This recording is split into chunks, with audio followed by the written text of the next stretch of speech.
Hi കൂട്ടുകാരെ, ഇന്ന് നമുക്ക് ഗോതമ്പ് പൊടിയും ചക്കയും വെച്ച് ഉണ്ണിയപ്പം ഉണ്ടാക്കിയാലോ.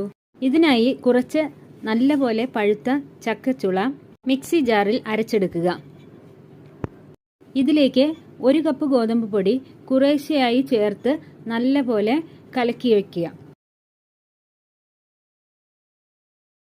1 കപ്പ് ശർക്കരയിൽ 3/4 കപ്പ് വെള്ളമൊഴിച്ച് ചൂടാക്കി അലിയിച്ച് അരിച്ചെടുത്ത് ഈ കൂട്ടിലേക്ക് ചേർത്ത് നല്ലപോലെ യോജിപ്പിക്കുക.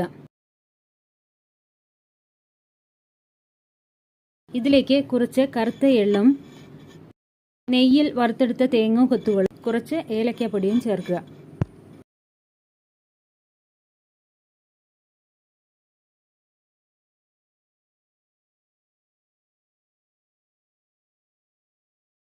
എല്ലാ ചേരുവകളും കൂടി നല്ലപോലെ ഇളക്കിയ ശേഷം ഉണ്ണിയപ്പച്ചട്ടിയിൽ എണ്ണയൊഴിച്ച് ചൂടാകുമ്പോൾ കുറേശ്ശെയായി ഒഴിച്ച് ഉണ്ണിയപ്പം ഉണ്ടാക്കിയെടുക്കുക. എല്ലാ കൂട്ടുകാർക്കും ഈ റെസിപ്പി ഇഷ്ടമായെന്ന് കരുതുന്നു.